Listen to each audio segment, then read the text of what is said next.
내 아들이 벌어다 준 돈으로 산 집인데 며느리인 네가 왜 유세니? 넌 앞으로 거실 바닥에서 자라. 아버지가 남겨주신 유산으로 피땀 흘려 마련한 저의 집 안방을 차지하고 제 수십만 원짜리 영양크림을 발 뒤꿈치에 바르는 시어머니. 남편이라는 놈은 조금만 버티면 집이 공동재산이라며 뒤에서 비웃더군요. 돌아가신 아버지의 마지막 편지까지 기름때로 더럽힌 그날, 저는 결심했습니다. 어머님, 이 집에서 평생 살 수 있으면 그렇게 하세요. 저는 집을 팔 거거든요.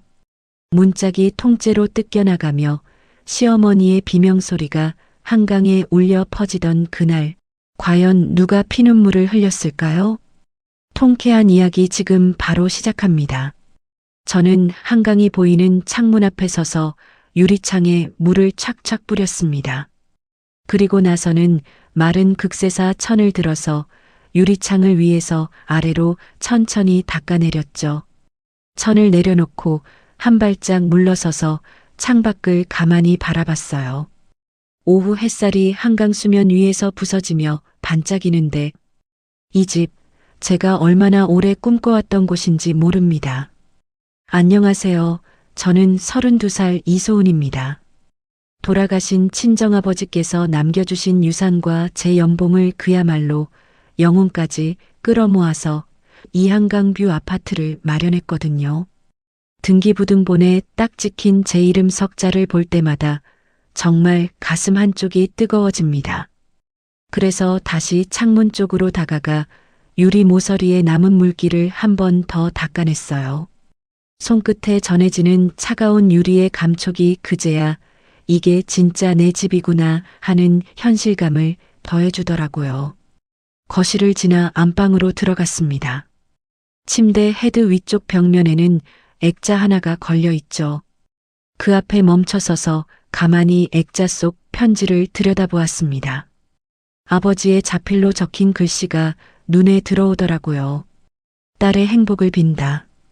조심스럽게 손을 뻗어 액자 테두리를 살며시 만져보았습니다. 유리 너머로 아버지의 따뜻한 필체가 고스란히 느껴지는 것만 같았어요. 아버지는 제가 28살 때 돌아가셨습니다. 하지만 마지막으로 남기신 이 편지가 제게는 세상 어떤 보석보다도 귀한 것이었죠. 액자에서 손을 떼고 침대에 털썩 걸터 앉았습니다. 푹신한 매트리스가 제 무게를 포근하게 받아주었어요. 그러고는 창문 너머로 보이는 하늘을 멍하니 바라보았죠. 이 집을 마련하기까지 제가 얼마나 많은 야근을 했는지, 또 얼마나 많은 것들을 포기하며 살았는지는 아마 아무도 모를 겁니다. 손바닥으로 매트리스를 쓱 쓸어보았어요. 이 부드러운 촉감, 이 넓은 공간, 그리고 이 한강 뷰, 전부 제 힘으로 악착같이 이룬 것들이었으니까요. 그런데 그때 띠릭하고 현관문 열리는 소리가 들리는 겁니다. 안방에서 일어나 거실 쪽으로 걸어나갔죠. 남편 민석이가 현관에 서 있더라고요. 남편은 35살, 저보다 3살 많은 같은 회사 선배 출신입니다. 남편은 현관 바닥에 서서 양말을 훌렁 벗더니 툭 하고 던졌어요. 흰 양말이 바닥에 떨어져 뒤집힌 채 널브러졌죠. 어휴, 저는 말없이 허리를 숙여 그 양말을 주워들었습니다. 아, 우리 엄마 집은 우풍이 새서 뼈가 시리다는데 여긴 완전 찜질방이네. 남편은 신발을 벗으며 거실 안쪽을 쓱 둘러보더라고요. 그 사람의 시선이 창문 너머 한강을 훑고 지나갔습니다. 저는 주운 양말을 세탁 바구니에 넣으며 가볍게 고개를 끄덕였죠. 그래서 이번에 어머님 댁에 난방비 넉넉히 보내드렸잖아. 최대한 부드러운 목소리로 달래듯 말했습니다. 시어머니 김춘자 여사님은 경기도 외곽의 낡은 빌라에서 혼자 사시는 분이었거든요. 그래서 제가 매달 꼬박꼬박 생활비를 보내드리고 있었죠. 하지만 남편은 제 말에 대답도 없이 거실 소파로 성큼성큼 걸어가더라고요. 그러더니 소파에 털썩 몸을 던지고는 쿠션을 끌어안고 누워버렸습니다. 저는 남편이 아무렇게나 던져둔 재킷을 주워 옷걸이에 걸었습니다. 그런데 재킷 주머니에서 웬 영수증 뭉치가 삐져나와 있더라고요. 그걸 꺼내서 테이블 위에 가만히 올려놓았죠. 그 사이 남편은 이미 게임기를 켜고 화면에 푹 빠져 있었습니다. 텔레비전에서는 요란한 전투 소리와 폭발음이 펑펑 터져 나왔고요. 저는 조용히 부엌으로 가서 컵에 물을 따랐습니다. 아니, 돈이 문제가 아니라 사람이 좀 벼뜨는 데서 살아야 하는데 남편이 게임 화면만 뚫어져라 보면서 툭 내뱉더라고요. 말꼬리가 아주 흐릿하게 끊어졌습니다. 저는 물컵을 들고 거실로 돌아와 테이블 위에 컵을 내려놓았어요. 남편의 눈이 잠깐 제 쪽을 힐끗 보았습니다. 뭔가 더 할 말이 있는 눈치였죠. 저는 묵묵히 그 시선을 받아내며 소파 옆에 섰습니다. 그러자 남편은 다시 슬금슬금 게임 화면으로 고개를 돌리더라고요. 저는 아무 말 없이 창문 너머 한강만 바라보았습니다. 어느새 노을이 물 위에 붉게 번지고 있었거든요. 그러고 나서 며칠 뒤 평화로운 주말 아침이었습니다. 저는 부엌에서 여유롭게 커피를 내리고 있었죠. 윙마이너스하고 원두 가는 소리가 고요한 집 안에 퍼지고 있었어요. 그런데 갑자기 띵동띵동 인터폰이 요란하게 울려대는 겁니다. 커피 머신 버튼을 누르고 현관 쪽으로 걸어갔죠. 인터폰 화면을 딱 들여다보는데 세상에 화면 가득 시어머니의 얼굴이 떠 있는 거예요. 코가 렌즈에 거의 닿을 듯이 가까이 밀착해서 말이죠. 저는 순간 너무 놀라서 멈칫했습니다. 황급히 통화 버튼을 누르며 입을 열었죠. 어머님, 안녕하세요. 잠시만요. 얼른 현관으로 달려가 도어락을 해제했습니다. 덜컥 문이 열리기가 무섭게 시어머니가 쑥 안으로 들어오셨어요. 그것도 흙이 잔뜩 묻은 운동화를 신은 채로 말입니다. 신발 밑창에서 후두득 떨어진 흙 부스러기가 깨끗했던 현관 바닥에 사방으로 흩어졌죠. 그런데 시어머니는 신발을 벗지도 않으시고 거실을 향해 성큼성큼 걸어 들어가시는 게 아니겠어요? 아이고, 우리 아들 집이라 아주 운동장이 따로 없네. 시어머니의 쩌렁쩌렁한 목소리가 거실 전체에 울려 퍼졌습니다. 저는 현관에 멍하니 서서 바닥에 찍힌 흙 자국들만 빤히 내려다보았어요. 시커먼 발자국이 현관에서부터 거실 한가운데까지 줄줄이 이어져 있었거든요. 기가 막혀서 서 있는데 그때 등 뒤 엘리베이터에서 누군가 내리는 소리가 들렸습니다. 돌아보니 용달차 기사님으로 보이는 남자가 사람만 한 커다란 이민 가방을 낑낑대며 끌고 오시더라고요. 저기요, 이거 어디에 놓을까요? 기사님이 묻는데 저는 대답할 정신도 없이 그냥 현관 안쪽을 가리킬 수밖에 없었습니다. 기사님은 이민 가방을 현관 바닥에 쿵 내려놓으셨죠. 그런데 그게 끝이 아니었습니다. 그 뒤로 낡아빠진 옥매트가 둘둘 말린 채 들어오더니 정체불명의 종이 박스들도 연이어 척척 쌓이는 겁니다. 박스 겉면에는 매직으로 주방용품, 겨울옷, 이것저것이라고 삐뚤삐뚤하게 적혀 있더라고요. 저는 산처럼 점점 높아지는 짐더미를 넋나간 사람처럼 바라보았습니다. 마지막 박스까지 내려놓은 기사님이 땀을 닦으며 떠나고 저는 현관의 산더미처럼 쌓인 이삿짐들 앞에 우두커니 서 있었습니다. 시어머니는 거실 한가운데서 팔을 짱짱하게 끼고 이쪽을 바라보고 계셨죠. 저는 일단 고개를 숙여 인사를 드렸습니다. 어머님, 오시느라 고생하셨어요. 일단 차라도 한 잔. 보일러 고칠 때까지만 있겠다. 제 말이 채 끝나기도 전에 시어머니가 단칼에 자르시더라고요. 저는 꿀먹은 벙어리처럼 입을 다물었습니다. 그러자 시어머니께서는 거실 창문 쪽으로 어슬렁어슬렁 걸어가시며 한마디를 덧붙이셨어요. 근데 뭐, 그 보일러 고치는데 이번 한겨울은 다 가겠더라. 안 그러냐? 시어머니의 목소리는 너무나도 당당했습니다. 마치 자기 집에 들어오듯 미리 정해진 일을 통보하듯 말씀하셨죠. 저는 현관에 서서 산더미처럼 쌓인 짐들을 다시 멍하니 바라보았습니다. 낡은 옥매트에서는 퀴퀴한 냄새가 훅 올라오고 박스 위에 대충 올려진 검은 비닐봉투 사이로는 헌 옷가지들이 삐져나와 있었죠. 자, 이번에도 내용 축소 없이 접속사를 살려 매끄럽게 다듬고 요청하신 대로 한 문장이 끝날 때마다 줄바꿈을 적용해 보았습니다.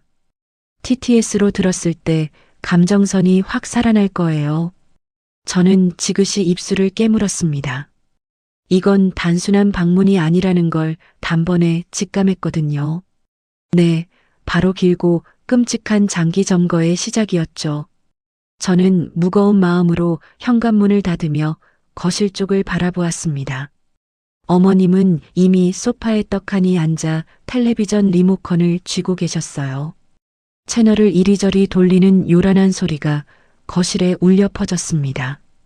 저는 바닥에 찍힌 그 시커먼 흙발자국 위에 선 채로 정말 꼼짝도 할 수 없었어요. 환한 아침 햇살이 창문을 통해 거실로 눈부시게 쏟아져 들어오고 있었지만 제 마음은 순식간에 새까맣게 타들어가는 것만 같았습니다. 그리고 그날 퇴근길 저는 지친 몸을 이끌고 엘리베이터 안에서 조용히 눈을 감았죠. 하루 종일 이어진 회의와 끝없는 보고서 작성에 어깨가 끊어질 듯 뻐근했거든요. 이윽고 층을 알리는 경쾌한 소리와 함께 엘리베이터 문이 열렸습니다. 저는 무거운 발걸음으로 현관문 앞에 서서 도어락 비밀번호를 눌렀어요. 그런데 덜컥 문이 열리는 바로 그 순간 확 코를 찌르는 지독한 냄새가 밀려오는 겁니다. 그건 아주 쿰쿰하고 텁텁한 청국장 냄새였죠. 저는 저도 모르게 미간을 잔뜩 찌푸리며 현관으로 들어섰습니다. 신발을 벗고 거실로 조심스레 한 발짝 내딛는데 발바닥에 뭔가 기분 나쁘게 끈적한 것이 닿더라고요. 놀라서 고개를 숙여 바닥을 내려다보았죠. 맙소사 밥풀이었어요. 누렇게 쩍쩍 말라붙은 밥풀들이 거실 바닥 여기저기에 흉하게 눌어붙어 있는 겁니다. 저는 서둘러 발을 들어 밥풀을 떼어내려 했지만 이미 딱딱하게 굳어서 잘 떨어지지도 않았어요. 황당한 마음에 거실 전체를 쓱 둘러보았습니다. 식탁 위에는 먹다 남은 지저분한 반찬 그릇들이 치워지지도 않고 그대로 널브러져 있더라고요. 심지어 뻘건 국물이 흘러넘쳐서 깨끗했던 식탁보에 얼룩까지 져 있었습니다. 저는 한숨을 쉬며 식탁을 지나 소파 쪽으로 걸어갔죠. 그러다 그 자리에 그대로 얼어붙듯 멈춰 서고 말았습니다. 제가 큰맘 먹고 장만해서 아끼고 아끼던 이태리제 베이지색 패브릭 소파 위에 아주 선명하고 붉은 얼룩이 번져 있는 거예요. 가까이서 보니 다름 아닌 김치 국물이었습니다. 그 시뻘건 국물이 고급스러운 베이지색 천에 깊숙이 스며들어서 흉측하고 얼룩덜룩한 자국을 남기고 있더라고요. 그때 마침 시어머니가 안방에서 어슬렁어슬렁 나오셨습니다. 어머님 손에는 반쯤 먹다 남은 배추김치 꼬투리가 덜렁 들려 있었죠. 시어머니는 엉망이 된 소파 쪽을 힐끗 보시더니 너무도 태연하게 입을 여시는 겁니다. 아유, 무슨 천조갈이라 그런지 때도 참 잘 묻네. 이왕 쌀 거면 반질반질한 가죽으로 바꾸지 그랬냐? 저는 또다시 피가 나도록 입술을 꽉 깨물었어요. 목구멍 끝까지 거친 말이 치밀어 올랐지만 억지로 꾹 삼켰습니다. 시어머니는 제 속도 모르고 그 김치를 든 채 부엌 쪽으로 가시더라고요. 저는 망가진 소파 앞에 털썩 쭈그려 앉아 그 끔찍한 얼룩을 손으로 가만히 만져보았습니다. 하지만 김치 국물은 이미 천 안쪽까지 깊숙하게 스며든 뒤였죠. 제 손가락 끝에 시뻘건 물이 허무하게 묻어났습니다. 결국 저는 깊은 한숨을 속으로 삼키며 힘없이 일어섰습니다. 정말이지 오늘 하루만이라도 내 집에서 편히 쉬고 싶었거든요. 그래서 서둘러 안방으로 향했죠. 지친 몸을 뉘으려고 안방 문에 손을 대고 쓱 밀었습니다. 그런데 웬일인지 문이 꼼짝도 안 하며 열리지 않는 거예요. 마치 안쪽에서 누군가 일부러 꽉 막고 있는 것처럼요. 어머님? 저는 당황해서 좁은 문틈에 대고 조심스레 불렀어요.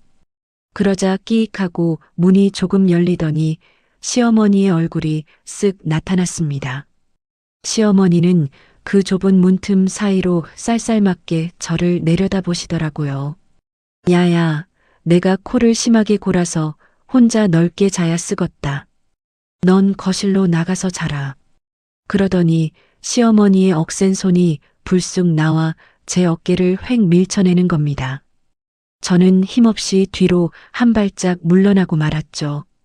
그 순간 쾅 하고 문이 야멸차게 닫혔습니다. 이어서 찰칵하고 안쪽에서 굳게 잠금 장치가 돌아가는 소리까지 선명하게 들렸어요. 저는 굳게 닫힌 그 방문 앞에 멍하니 서서 제 두 손만 내려다보았습니다. 분노와 서러움에 손바닥이 파르르 떨리고 있었죠. 그때 밖에서 남편 민석이의 목소리가 들리더라고요. 저는 천천히 돌아서서 거실 쪽으로 걸어나갔습니다. 남편은 그 김치국물 묻은 소파에 세상 편하게 앉아 사과를 깎고 있더군요. 과도 칼날이 사과 껍질을 빙글빙글 돌아가며 얇게 벗겨내고 있었죠. 남편은 제 쪽은 쳐다보지도 않고 고개도 숙인 채로 툭 내뱉듯 입을 열었습니다. 아유, 우리 엄마가 이제 연로하셔서 침대 아니면 허리 끊어지셔. 그냥 까짓것 우리가 거실에서 캠핑하듯 오붓하게 자면 되지. 뭘 그래. 남편은 상황 파악도 못하고 실없이 낄낄거리며 웃더라고요. 그러고는 다 깎은 사과 한 조각을 입에 쏙 넣고 아작아작 씹어 먹는 겁니다. 저는 그 모습을 차갑게 내려다보았습니다. 하지만 남편의 시선은 여전히 자기 손에 들린 달콤한 사과에만 머물러 있었죠. 정말이지 말 섞을 기운조차 없어서 저는 아무 말 없이 거실장 쪽으로 걸어갔어요. 서랍을 열고 얇디얇은 이불 하나를 조용히 꺼냈습니다. 내친김에 덩그러니 놓인 베개도 하나 집어들었죠. 저는 그 초라한 침구를 품에 안고 다시 거실 한가운데로 돌아왔습니다. 그리고 차가운 거실 바닥에 이불을 쓱 펼쳤어요. 그 딱딱하고 찬 바닥 위에 얇은 이불 딱 한 겹이 맥없이 깔렸습니다. 저는 한숨을 쉬며 그 위에 힘없이 누웠어요. 눈부신 거실 천장의 조명이 시리게 눈에 들어왔죠. 그 와중에도 남편은 여전히 소파에 들러붙어 앉아 태평하게 사과나 씹어먹고 있었습니다. 그날 밤 저는 뜬 눈으로 밤새 이리저리 뒤척여야만 했습니다. 맨바닥의 딱딱함이 제 등뼈를 무자비하게 짓눌렀거든요.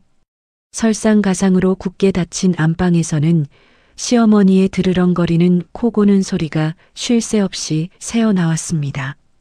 저는 괴로움에 베개에 얼굴을 푹 묻어버렸어요. 그리고 얇은 이불 속에서 두 주먹을 바들바들 떨며 꽉 쥐었습니다. 날카로운 손톱이 손바닥 살을 깊게 파고들고 있었죠. 그리고 다음 날 아침 무거운 눈꺼풀을 간신히 떴습니다. 거실 바닥에 대충 깔린 얇은 이불 위에서 억지로 몸을 일으켰죠. 안 그래도 피곤한데 온몸이 돌덩이처럼 뻣뻣하게 굳어 있었습니다. 아픈 허리를 손으로 꾹꾹 눌러보았어요. 마디마디 뼈가 다 욱신거리고 쑤시는 것 같았죠. 저는 간신히 바닥에서 일어나 비틀거리며 화장실로 향했습니다. 대충 세수를 하고 수건으로 얼굴에 남은 물기를 닦아냈어요. 출근 준비를 하려면 옷을 갈아입어야 해서 다시 안방으로 갔죠. 다행히 굳게 닫혔던 문이 열려 있더라고요. 그래서 조심스레 안쪽을 들여다보았습니다. 그런데 세상에, 시어머니가 제 전용 화장대 앞에 떡하니 앉아 계시는 거 아니겠어요? 심지어 화장대 서랍은 죄다 활짝 열려 있었고요. 시어머니의 두툼한 손에는 눈에 익은 하얀색 화장품 용기가 들려 있었습니다. 제가 큰맘 먹고 백화점에서 제값 주고 산 아껴 쓰던 아주 고가의 영양 크림이었어요. 그런데 시어머니는 그 비싼 크림을 두 손가락으로 아주 푹푹 듬뿍 떠내시는 겁니다. 그러고는 기가 막히게도 그걸 당신의 거친 발뒤꿈치에 쓱쓱 바르기 시작하셨어요. 그 귀하고 하얀 크림이 시어머니의 쩍쩍 갈라진 발뒤꿈치 주름 사이사이로 허무하게 스며들고 있었습니다. 어머님, 그거 제 거예요. 비싼 거란 말이에요. 저는 참지 못하고 날카롭게 소리치고 말았습니다. 떨리는 제 목소리가 정적을 깨고 안방 안에 쩌렁쩌렁 울렸죠. 그제야 시어머니가 느릿느릿 고개를 돌려 저를 쳐다보셨어요. 하지만 놀라기는커녕 미안한 기색 하나 없이 눈썹 하나 까딱하지 않으시더라고요. 아따, 참말로 시끄럽네. 이거 다 내 아들이 뼈 빠지게 벌어다 준 돈으로 산 거 아니냐? 어디서 유세 떨지 마라. 시어머니는 제 말은 안중에도 없다는 듯 다시 그 크림을 손가락 한가득 덜어서는 남은 다른 쪽 발에 꼼꼼히 바르셨어요. 저는 화장대 앞에 멍하니 서서 그 기가 막힌 모습을 끝까지 지켜볼 수밖에 없었습니다. 너무 억울하고 화가 나서 두 손이 부들부들 떨리더라고요. 저는 다시 한번 꽉 주먹을 쥐고 날카로운 손톱으로 애꿎은 손바닥만 꾹꾹 눌러댔습니다. 더 이상 그곳에 있다간 제명에 못 살 것 같아 확 돌아서서 안방을 나와버렸죠. 도망치듯 현관에서 구두를 꿰어 신고 서둘러 출근길에 올랐습니다. 하지만 회사에 앉아 일하는 내내 아침에 본 그 끔찍한 장면이 도무지 머릿속에서 떠나지를 않았어요. 결국 일이 손에 잡히지도 않은 채 퇴근 시간이 되자마자 서둘러 집으로 발길을 돌렸습니다. 초조한 마음으로 집에 도착해 보니 딱 저녁 식사 시간이더라고요. 벌써 부엌에서는 구수한 밥 냄새가 풍기고 있었습니다. 저는 가방을 내려놓고 곧장 식탁으로 다가갔어요. 시어머니가 전기밥솥 앞에 떡하니 버티고 서 계셨죠. 뚜껑을 열자 갓 지은 하얀 쌀밥에서 따뜻한 김이 모락모락 피어올랐습니다. 시어머니는 능숙하게 주걱으로 밥을 푹 퍼서 남편 민석이의 밥그릇에 정성껏 담으셨어요. 그야말로 산처럼 수북한 고봉밥이었습니다. 그러고는 다음으로 당신의 밥그릇에도 아까와 똑같이 아주 꾹꾹 눌러 담아 고봉으로 채우시더라고요. 저는 제 몫을 기다리며 덩그러니 빈 밥그릇을 들고 밥솥 앞에 서 있었습니다. 그런데 시어머니는 제 그릇은 본체만 채하시고는 남은 밥이 있는데도 매정하게 밥솥 뚜껑을 탁 덮어버리시는 겁니다. 그러고는 멀뚱히 서 있는 저를 힐끗 위아래로 훑어보시더니 오만한 턱짓으로 부엌 한쪽 구석을 가리키셨어요. 저기 아까 남은 찬밥 덩어리 있지? 넌 그냥 그거 대충 데워 먹어라. 저는 멍한 얼굴로 시어머니가 가리킨 곳을 천천히 돌아보았습니다. 차가운 싱크대 한쪽 구석에 언제 남은 건지도 모를 딱딱하게 식은 찬밥 그릇이 초라하게 놓여 있었죠. 저는 여전히 텅 빈 밥그릇을 손에 쥔 채 바보처럼 그 자리에 못 박힌 듯 서 있었습니다. 그때 씻고 나온 남편 민석이가 식탁에 털썩 주저앉으며 얄밉게 입을 열더라고요. 아주 태평하게 젓가락으로 맛있는 반찬을 쏙쏙 집어먹으면서 이렇게 말하는 겁니다. 야, 당신 요새 살 뺀다고 다이어트 한다며? 원래 찬밥이 칼로리 낮아서 살도 안 찌고 좋다더라. 잘 됐네 뭐.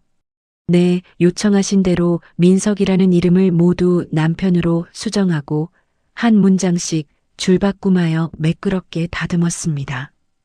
TTS로 익힐 때 호흡과 감정선이 극대화되도록 접속사와 어미를 꼼꼼하게 배치했습니다. 남편이 밥을 한 숟가락 푹 떠서 입에 넣더라고요. 참 아무렇지도 않은 뻔뻔한 얼굴이었습니다. 시어머니도 식탁에 슬그머니 앉으셨죠. 그러더니 두 사람이 나란히 앉아 쩝쩝거리며 밥을 먹기 시작하는 겁니다. 저는 조용히 수저를 내려놓았습니다.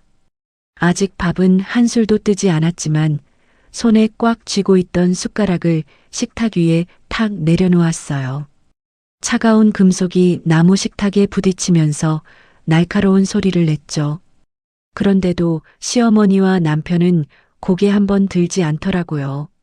저는 덩그러니 식탁 앞에 서서 밥 먹는 두 사람을 가만히 내려다보았습니다. 도대체 이 집에서 저는 무엇일까요? 저는 물주도 아니고 그저 하찮은 식모 취급을 받고 있었습니다. 피땀 흘려 이 집을 산 사람은 분명 저인데 정작 이 집의 주인은 제가 아니었던 거예요.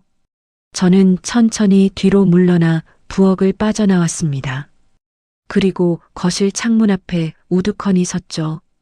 창밖 한강 위로는 어느새 붉은 저녁 노을이 지고 있었습니다. 그 붉은 빛이 물 위에서 천천히 사그라들고 있더라고요. 저는 차가운 유리창에 이마를 기댔습니다. 유리의 서늘한 감촉이 화탓한 이마에 닿았죠. 등 뒤 식탁 쪽에서는 연신 달그락거리는 수저 소리와 후루룩 국 마시는 소리만 얄밉게 들려왔습니다. 그렇게 지옥 같은 며칠이 지났습니다. 하루는 회사에서 급한 서류가 필요해서 점심시간에 잠깐 집에 들렀어요. 도어락을 열고 조심스레 안으로 들어섰죠. 웬일인지 거실은 아주 조용하더라고요. 저는 서둘러 신발을 벗고 안방으로 향했습니다. 챙겨야 할 서류를 안방 서랍장에 깊숙이 넣어두었거든요. 그런데 안방 문이 아주 살짝 열려 있는 겁니다. 저는 무심코 그 문틈으로 안쪽을 들여다보았어요. 맙소사, 시어머니가 제 침대 위에 떡하니 앉아 계시더라고요. 게다가 손에는 기름이 뚝뚝 떨어지는 부침개가 들려 있었죠. 시어머니가 그 기름진 부침개를 맨손으로 쩍쩍 찢어서 입에 우겨 넣으셨습니다. 누런 기름이 시어머니의 손가락 사이로 줄줄 흘러내렸어요. 그 번들번들 빛나는 손가락을 보는 순간 숨이 턱 막혔습니다. 저는 기가 막혀서 문을 활짝 밀고 안으로 들어갔죠. 바로 그때 시어머니가 손에 쥐고 있던 부침개 조각 하나를 툭 떨어뜨리셨습니다. 그 기름진 부침개가 하필이면 침대 헤드 위쪽으로 튄 거예요. 저는 슬로우 모션처럼 그 부침개 조각이 날아가는 방향을 눈으로 쫓았습니다. 아, 그건 바로 저희 아버지의 마지막 편지가 담긴 액자위였어요. 끔찍하게도 부침개 조각이 액자 유리 위에 찰싹하고 떨어졌습니다. 끈적한 기름이 유리 표면을 타고 주르륵 흘러내리더라고요. 급기야 그 미세한 액자 틈새로 기름이 질척하게 스며들기 시작했습니다. 아, 저는 그만 처절한 비명을 지르고 말았습니다. 찢어질 듯 날카로운 소리가 제 목구멍에서 짐승처럼 터져나왔죠. 저는 미친 듯이 침대로 달려갔습니다. 그리고 다급하게 액자를 벽에서 떼어냈어요. 분노와 슬픔에 두 손이 미친 듯이 덜덜 떨렸습니다. 이미 액자 유리 안쪽으로 더러운 기름이 시꺼멓게 번지고 있었거든요. 돌아가신 아버지의 그 소중한 자필 편지 위로 흉측하고 노란 기름 얼룩이 사정없이 퍼져나가고 있었습니다. 딸의 행복을 빈다라고 적힌 그 애틋한 글씨 위로 야속하게 기름이 스며들고 있었죠. 저는 맨손으로 미친 듯이 액자를 닦아냈습니다. 입고 있던 옷소매로 맨 손바닥으로 벅벅 문질렀어요. 하지만 무심한 기름은 이미 오래된 종이에 깊숙이 배어들고 말았습니다. 따뜻했던 아버지의 필체가 원망스럽게도 점점 흐릿해지고 있었죠. 저는 그 망가진 액자를 제 가슴에 꽉 끌어안고 말았습니다. 그러자 시어머니가 쯧쯧 혀를 차며 침대에서 일어나시더라고요. 그러고는 그 기름 묻은 더러운 손을 제가 덮는 하얀 이불에 쓱쓱 닦아내셨습니다. 쪼그려 앉은 저를 오만하게 내려다보시며 뻔뻔하게 입을 여시더군요. 아유, 썩어 빠진 종이 쪼가리 하나 가지고 참 유난도 떤다. 아침 대바람부터 재수없게 왜 꽥꽥 소리는 지르고 난리냐. 시어머니의 표독스러운 목소리가 안방에 매섭게 울려 퍼졌습니다. 저는 소중한 액자를 품에 꽉 안은 채 천천히 고개를 들었어요. 두 눈에서 뜨거운 눈물이 왈칵 흘러내렸습니다. 뜨거운 눈물이 차가운 볼을 타고 턱 끝으로 뚝뚝 떨어졌죠. 저는 피가 나도록 꽉 입술을 깨물었습니다. 날카로운 이가 연한 살을 무자비하게 파고들었어요. 이윽고 지옥 같은 저녁이 되었습니다. 덜컥 현관문이 열리며 퇴근한 남편이 들어오더라고요. 저는 캄캄한 거실에서 미동도 없이 남편을 기다리고 있었습니다. 남편이 콧노래를 부르며 신발을 벗고 들어오자마자 저는 참았던 분노를 터뜨리며 입을 열었죠. 당장 어머님 이 집에서 내보내. 안 그러면 나 진짜 하루도 못 살아. 제 악에 바친 목소리가 거실 전체에 쩌렁쩌렁 울렸습니다. 남편이 깜짝 놀라 멈춰 서더라고요. 당황한 듯 멍청하게 눈만 껌뻑거렸습니다. 저는 그런 남편의 눈을 회피하지 않고 똑바로 노려보았어요. 이미 제 손톱이 손바닥 살에 깊숙이 박혀 피가 날 만큼 두 주먹을 꽉 쥐고 있었죠. 그런데 남편은 이내 미간을 팍 찌푸리더라고요. 세상에서 제일 귀찮은 벌레를 보듯 아주 짜증나는 표정이었습니다. 그러더니 새끼손가락으로 귓구멍을 벅벅 후비더군요. 아, 진짜 가족끼리 야박하게 왜 이래? 그리고 늙은 엄마가 지금 당장 갈 데가 어디 있다고 그래? 유난 떨지 말고 그냥 둥글둥글 같이 살자, 응? 남편은 제 어깨를 툭 치고 지나쳐 뻔뻔하게 소파로 걸어갔습니다. 아주 편안하게 털썩 앉더니 태연하게 TV 리모컨을 집어들더라고요. 경쾌한 소리와 함께 텔레비전 화면이 환하게 켜졌습니다. 저는 넋이 나간 채 남편의 그 무책임한 뒷모습만 멍하니 바라보았어요. 남편은 제 말 따위는 안중에도 없다는 듯 태평하게 채널이나 휙휙 돌리고 있었습니다. 제가 피를 토하듯 내뱉은 말은 그저 허공의 먼지처럼 부질없이 흩어지고 말았죠. 그리고 바로 그날 밤이었습니다. 저는 여전히 거실 맨바닥에 깔아둔 얇은 이불 위에 초라하게 누워 있었죠. 도무지 억울해서 잠이 오지 않았습니다. 캄캄한 천장만 귀신처럼 멍하니 바라보고 있었거든요. 그런데 그때 어두운 베란다 쪽에서 낮게 속삭이는 소리가 들리는 겁니다. 바로 남편의 목소리였어요. 저는 쏘스라치게 놀라 고개를 돌려 베란다 쪽을 바라보았습니다. 투명한 유리문 너머로 남편의 넓적한 등이 보이더라고요. 핸드폰을 귀에 바짝 대고 누군가와 아주 은밀하게 통화를 하고 있었습니다. 저는 소리 없이 이불을 걷어차고 벌떡 일어났습니다. 고양이처럼 살금살금 베란다 유리문 쪽으로 숨죽여 다가갔죠. 그러자 남편의 뱀 같은 목소리가 유리문 틈새로 소름 끼치게 새어 들어왔습니다. 아, 걱정 마. 어차피 결혼 10년 차만 채우면 재산 분할은 무조건 반반이라니까. 우리 지금부터 꾹 참고 버티면 엄마랑 나랑 평생 이 좋은 한강뷰에서 살 수 있어. 남편의 목소리는 비열할 정도로 낮았지만 제 귓가에는 천둥처럼 또렷하게 꽂혔습니다. 저는 떨리는 몸을 주체하지 못하고 유리문에 바짝 귀를 갖다 대었어요. 심장이 터질 것처럼 미친 듯이 쿵쿵 뛰기 시작했죠. 남편의 소름 돋는 통화는 계속 이어졌습니다. 아니야, 내가 오늘 몰래 변호사랑 통화했는데 확실히 그렇게 말하더라고. 소은이 꼬드겨서 공동 명의로 바꾸면 제일 확실하고, 만약에 그게 안 먹히면 무조건 악착같이 10년 꽉 채워서 버티면 된다고 했어. 그건 아마도 자기 가족 누군가에게 변호사와 작당 모의한 내용을 신나서 전하는 것 같았습니다. 저는 덜덜 떨리는 손으로 차가운 유리문을 짚었어요. 손끝에서부터 온몸의 피가 차갑게 식어내리는 기분이었습니다. 그 순간 머릿속이 백지장처럼 새하얘지더라고요. 그래요. 남편은 단순히 효자라서 자기 어머니를 모시려던 게 아니었습니다. 처음부터 치밀하게 제 전 재산을 노리고 있었던 거예요. 늙은 시어머니를 방패막이로 앞세워서 제가 피땀 흘려 산 이 집을 통째로 삼키려던 수작이었습니다. 저는 비틀거리며 뒤로 물러났어요. 툭 하고 무릎에 힘이 풀려버리더라고요. 결국 차가운 거실 바닥에 털썩 주저앉고 말았습니다.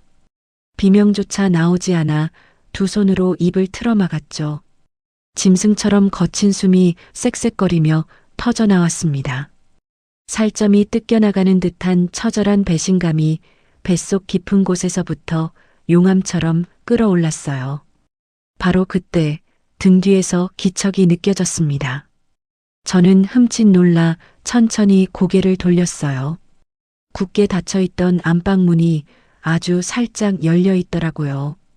그리고 그 좁은 문틈 사이로 소름 끼치게 낯선 시어머니의 얼굴이 보였습니다. 시어머니가 어둠 속에서 번뜩이는 눈으로 저를 가만히 지켜보고 계셨던 거예요. 허공에서 우리 두 사람의 시선이 딱 마주쳤습니다. 그러자 시어머니는 갑자기 기괴하게 시익하고 웃으셨어요. 탐욕스러운 입꼬리가 귀 밑까지 찢어질 듯 올라갔죠. 그 악랄한 웃음에 깊게 주름진 눈가가 일그러졌습니다. 시어머니는 보란 듯이 문을 조금 더 활짝 열고 뱀처럼 고개를 불쑥 내미셨어요. 애미야, 목마르다. 시원하게 냉수 좀 떠오니라. 시어머니의 목소리는 소름 돋을 만큼 한없이 느긋했습니다. 마치 이미 모든 것을 차지한 승리자처럼, 여왕벌처럼 오만하게 명령하시더라고요. 저는 바닥에 비참하게 주저앉은 채로 그런 시어머니를 올려다보았습니다. 시어머니는 문틈에 거만하게 기대어 서서 벌레 보듯 저를 내려다보고 계셨죠. 순간 머릿속에서 이성의 끈이 툭 하고 끊어지는 소리가 들렸습니다. 저는 다시 한번 두 주먹을 피가 나도록 꽉 쥐었어요. 길게 자란 손톱이 손바닥 살을 후벼 파고들었지만 아픔조차 느껴지지 않았습니다. 뿌득뿌득 분노로 이가 갈렸어요. 뭐, 법대로 하겠다고? 변호사? 저는 어둠 속에서 차갑게 속으로 중얼거렸습니다. 그래, 좋아. 내가 그 잘난 법보다 수백 배는 더 무섭고 잔인한 걸 똑똑히 보여줄 테니까. 저는 얼음장처럼 차가운 바닥에서 천천히 몸을 일으켰습니다. 충격으로 무릎이 사시나무처럼 후들거렸지만 악착같이 꾹 참아냈죠. 시어머니는 여전히 문틈에 비스듬히 서서 절 비웃듯 웃고 계셨습니다. 저는 아무 표정 없이 귀신처럼 부엌 쪽으로 걸어갔어요. 찬장문을 열어 유리컵을 꺼내고 정수기 물을 따랐습니다. 손이 너무 심하게 떨려서 물이 밖으로 조금 찰박거리며 흘렀지만 개의치 않았어요. 저는 찰랑거리는 물컵을 들고 천천히 안방으로 향했습니다. 그리고 저를 향해 웃고 있는 시어머니께 그 차가운 물컵을 조용히 건네드렸죠. 시어머니는 당연하다는 듯 컵을 낚아채더니 쾅 하고 방문을 닫아버리셨습니다. 저는 굳게 닫힌 그 방문 앞에 우두커니 서 있었습니다. 그리고 피가 맺힌 주먹을 풀었다, 쥐었다, 미친 듯이 반복했죠. 제 손바닥에는 깊게 파인 붉은 손톱 자국이 낙인처럼 아주 선명하게 남아 있었습니다. 그날 저는 평소보다 훨씬 일찍 서둘러 출근길에 나섰습니다. 회사에 도착해서 종일 일에만 파묻혀 있으려 애썼지만 그게 마음처럼 쉽지 않더라고요. 머릿속에는 어젯밤 베란다 너머로 들었던 남편의 그 추악한 통화 내용이 뱀처럼 계속 맴돌았습니다. 드디어 퇴근 시간이 되자마자 저는 뒤도 돌아보지 않고 서둘러 짐을 챙겨 나왔어요. 차갑게 식은 지하 주차장으로 내려가 차에 올라타 시동을 걸었습니다. 핸들을 꽉 잡은 제 손에는 저도 모르게 아주 강한 힘이 들어가 있었죠. 집 앞 주차장에 차를 세우고 엘리베이터에 몸을 실었습니다. 무거운 마음으로 층 버튼을 누르고 문이 닫히는 걸 멍하니 지켜보았죠. 엘리베이터가 위로 올라가는 그 짧은 시간 동안 저는 두 눈을 꼭 감았습니다. 이윽고 현관문 앞에 도착해 떨리는 손으로 비밀번호를 하나하나 눌렀어요. 띠리릭 경쾌한 소리와 함께 문이 열렸습니다. 하지만 저는 현관에 발을 들이자마자 그 자리에 돌처럼 굳어버리고 말았습니다. 제일 먼저 보인 건 거실 바닥에 흉측하게 깔린 커다란 김장용 비닐봉투들이었어요. 그리고 그 위에는 제 옷들이 마치 쓰레기 더미처럼 산더미같이 쌓여 있었습니다. 안방 장롱 속에 정갈하게 걸려있던 제 분신 같은 옷들이었죠. 블라우스, 치마, 바지, 심지어 속옷까지 전부 밖으로 끌어내져 나뒹굴고 있었습니다. 화장대 위에 있던 화장품들도 비닐 위에서 아무렇게나 굴러다니고 있더라고요. 심지어 립스틱 하나는 뚜껑이 열린 채 바닥에 떨어져 뭉개져 있었습니다. 저는 홀린 듯이 천천히 거실 안쪽으로 걸음을 옮겼습니다. 그러다 제 명품 코트 하나가 눈에 들어왔어요. 그건 돌아가신 아빠가 남겨주신 유산으로 제가 처음 샀던 아주 소중한 물건이었거든요. 그런데 그 코트가 무참히 구겨진 채 바닥에 굴러다니고 있는 겁니다. 저는 허리를 숙여 떨리는 손으로 그 코트를 집어들었습니다. 그런데 코트 안감에 누군가의 발자국이 아주 선명하게 찍혀 있더라고요. 흙이 잔뜩 묻은 아주 지저분한 발자국이었습니다. 그때 안방 문이 끼익 열리는 소리가 들렸습니다. 시어머니가 아주 여유로운 모습으로 밖으로 나오시더군요. 시어머니는 엉망이 된 거실을 대충 훑어보시더니 너무나 태연하게 입을 여셨습니다. 야야, 내 짐이 워낙 많아야 말이지. 내 짐 풀 자리가 하나도 없더라. 어차피 너 이제부터 거실에서 잘 거 아니냐? 그래서 그냥 여기다 싹 내놨다. 시어머니는 마치 당연히 해야 할 일을 했다는 듯한 어조로 당당하게 말씀하셨습니다. 저는 흙 묻은 코트를 가슴에 꽉 움켜쥔 채 아무 말 없이 시어머니를 쏘아보았죠. 활짝 열린 안방 문틈 너머로 방 안쪽이 훤히 들여다 보였습니다. 그런데 그곳은 이미 제가 알던 제 방이 아니었어요. 불과 몇 시간 만에 완전히 다른 기괴한 공간으로 변해 있었습니다. 세련됐던 바닥에는 촌스러운 노란 옥장판이 깔려 있었고요. 황토색 옥매트가 제 침대 위를 흉측하게 덮고 있었습니다. 벽면에는 형형색색의 등산복들이 마치 전리품처럼 주렁주렁 매달려 있더라고요. 빨간색, 초록색, 형광 주황색.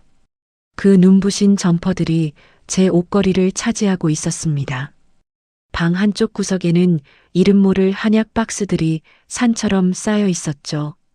문틈 사이로는 한약의 그 퀴퀴하고 씁쓸한 냄새가 훅 하고 새어나왔습니다. 저는 멍하니 그 안방 문틈을 바라보았습니다. 제 취향, 제 인생의 흔적들이 단 한순간에 난도질당해 지워져 있었어요. 시어머니의 탐욕스러운 짐들이 그 소중한 자리를 전부 집어삼키고 있었죠. 저는 손에 든 코트에 짓밟힌 안감을 다시 내려다보았습니다.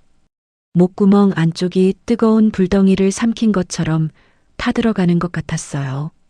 이윽고 저녁 식사 시간이 되었습니다. 현관문이 열리며 남편이 느긋하게 들어오더라고요. 남편은 신발을 벗으며 거실 바닥에 깔린 비닐과 쌓여있는 제 옷들을 쓱 훑어보았습니다. 분명히 다 보였을 텐데도 남편은 그 옷더미 사이를 아무렇지 않게 지나 소파로 걸어갔습니다. 아이고, 우리 엄마가 정리 좀 싹 하셨네. 하긴 당신 짐이 좀 많긴 했지. 남편은 소파에 털썩 앉으며 아주 가볍게 내뱉었습니다. 저는 그런 남편을 죽일 듯이 노려보았어요. 하지만 남편은 보란 듯이 리모컨을 집어들고 텔레비전을 켰죠. 죄책감이라곤 눈 씻고 찾아볼 수 없는 아주 평온한 표정이었습니다. 억지로 저녁상을 차려 식탁에 앉았습니다. 시어머니가 안방에서 위풍당당하게 나오셔서 상석에 앉으셨죠. 남편도 기다렸다는 듯 식탁으로 다가왔습니다. 하지만 저는 수저를 들 생각조차 들지 않아 그저 멍하니 앉아 있었습니다. 그때 남편이 품 안에서 두툼한 서류 봉투 하나를 쓱 꺼내더라고요. 낡은 갈색 봉투였습니다. 남편은 그 봉투를 제 코앞으로 슬며시 밀어 넣었습니다. 자, 이거 봐봐. 우리 엄마 안심도 좀 시켜드릴 겸. 이 진명의 말이야. 이제 공동으로 바꾸자. 남편의 목소리는 너무나도 담담했습니다. 마치 오늘 저녁 반찬이 뭐냐고 묻는 것처럼 아주 평범한 말투였죠. 저는 제 앞에 놓인 그 비열한 서류 봉투를 가만히 내려다보았습니다. 봉투 모서리가 여기저기 구겨진 게 하루 이틀 준비한 게 아니라는 걸 보여주고 있었죠. 그 순간 안방 쪽에서 슬리퍼 끄는 발소리가 들리더니 시어머니가 다가오셨습니다. 제 의자 뒤에 딱 붙어 서서 제 어깨 너머로 그 서류를 탐욕스럽게 내려다보시더군요. 그래, 애미야. 원래 여자가 재산을 너무 쥐고 있으면 집안이 망하는 법이다. 그러니까 군말 말고 이제 남편 앞으로 돌려놔라. 그게 순리여. 시어머니의 소름 끼치는 목소리가 제 귓전에서 뱀처럼 속삭였습니다. 저는 고개를 들어 시어머니를 차갑게 올려다보았습니다. 어머님은 팔짱을 낀 채 마치 다 차려진 밥상을 기다리는 사람처럼 절 내려다보고 계셨죠. 저는 천천히 그 서류 봉투를 집어들었습니다. 손가락 끝으로 느껴지는 봉투의 무게는 참으로 가볍더라고요. 저는 허리를 숙여 식탁 밑에 있는 쓰레기통을 확인했습니다. 그리고 한치의 망설임도 없이 그 서류 봉투를 쓰레기통 깊숙한 곳에 처박아 버렸습니다. 봉투가 바닥에 떨어지며 툭 하는 둔탁한 소리를 냈죠. 꿈 깨세요. 이 집, 제 피땀 섞인 돈이랑 우리 아빠 유산으로 산 겁니다. 제 목소리는 낮았지만 얼음장처럼 차가웠습니다. 저는 남편과 시어머니를 번갈아 가며 아주 천천히 쏘아보았죠. 그러자 남편의 얼굴이 순식간에 험악하게 일그러지더라고요. 남편의 거친 손이 식탁 위로 올라오더니 밥상 모서리를 꽉 부여잡았습니다. 손등에 굵은 핏줄이 울컥울컥 돋아날 정도였죠. 너 진짜 끝까지 이따위로 나올 거야? 남편이 이를 부득부득 갈며 소리쳤습니다. 그 바람에 식탁 위의 그릇들이 덜컹거리며 비명을 질렀죠. 남편은 고개를 획 돌려 시어머니를 바라보더니 결심한 듯 소리쳤습니다. 엄마, 얘 이것은 곱게 말해서는 안 되겠네. 그냥 여기서 계속 눌러 살아요. 남편의 고함이 거실 전체를 찢어놓을 듯 울려 퍼졌습니다. 시어머니는 기다렸다는 듯 고개를 세차게 끄덕이셨죠. 저는 아무 말 없이 의자에서 천천히 일어났습니다. 그리고 식탁을 돌아 엉망이 된 거실 쪽으로 조용히 걸어갔어요.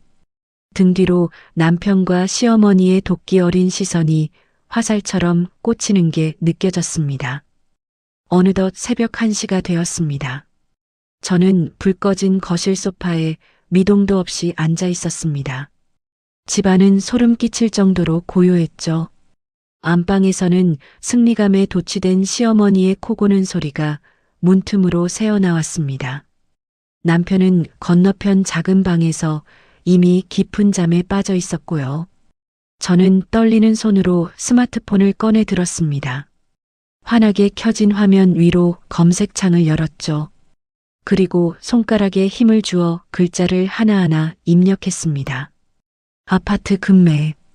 검색 버튼을 누르자마자 관련 정보들이 비물처럼 쏟아져 나왔습니다. 저는 스크롤을 천천히 내리며 눈을 번뜩이며 화면을 훑었죠. 즉시 매입 가능, 당일 전액 현금 지급. 수많은 자극적인 광고들이 지나갔습니다. 그러다 제 손가락이 어느 한 지점에서 멈췄습니다. 화면에는 투박한 디자인의 광고 하나가 떠 있더라고요. 문제 있는 집, 세입자 안 나가는 집, 당일 현금 매입, 뒤탈 처리 전문 마이너스 불독 컨설팅. 저는 그 광고를 아주 오랫동안 숨도 쉬지 않고 바라보았습니다. 특히 뒤탈 처리 전문이라는 네 글자가 제 심장에 날카롭게 박혔죠. 저는 광고에 적힌 번호를 조심스레 메모하고 문자 앱을 켰습니다. 번호를 입력하고 메시지 창이 열리자 잠시 망설임이 찾아왔죠. 저는 고개를 들어 다시 한번 안방 쪽을 바라보았습니다. 문틈 아래로 어둠이 음산하게 새어나오고 있었고 시어머니의 코 고는 소리는 멈추지 않았습니다. 저는 다시 화면을 내려다보았고 제 손가락은 이미 춤을 추듯 움직이고 있었습니다. 시세 15억 아파트 13억에 급매합니다. 단 조건은 내일 당장 입주하는 겁니다. 현재 안에 무단 거주자 있음. 저는 작성한 메시지를 다시 한번 천천히 읽어보았습니다. 전송 버튼 위에 머문 제 손가락이 파르르 떨리고 있었죠. 심장이 터질 것처럼 아주 빠르게 뛰었습니다. 하지만 저는 더는 주저하지 않고 버튼을 강하게 눌렀습니다. 슝 마이너스 하는 소리와 함께 메시지가 어둠 속으로 전송되었습니다. 저는 어두운 거실에서 화면만 뚫어져라 내려다보며 답장을 기다렸습니다. 10초가 지나고 30초가 지났죠. 제 1분이 지나기도 전에 캄캄했던 거실을 환하게 밝히며 스마트폰 진동이 울렸습니다. 드디어 답장이 온 것이었습니다. 알겠습니다. 내일 오전 10시에 서류 다 준비해서 뵙죠. 저는 그 짤막한 메시지를 가만히 읽어보았습니다. 분명 따뜻한 신뢰였지만 제 손가락 끝은 얼음장처럼 차갑게 식어가더라고요. 저는 천천히 스마트폰을 내려놓고 굳게 닫힌 안방 쪽을 뚫어지게 바라보았습니다. 문틈 사이로 새어나오는 그 지긋지긋한 콧고리 소리가 거실 한복판에 웅웅 울려 퍼졌죠. 순간 저도 모르게 입꼬리가 비릿하게 올라갔습니다. 어머님 소원대로 이 집에서 평생 아주 뼈를 묻고 사세요.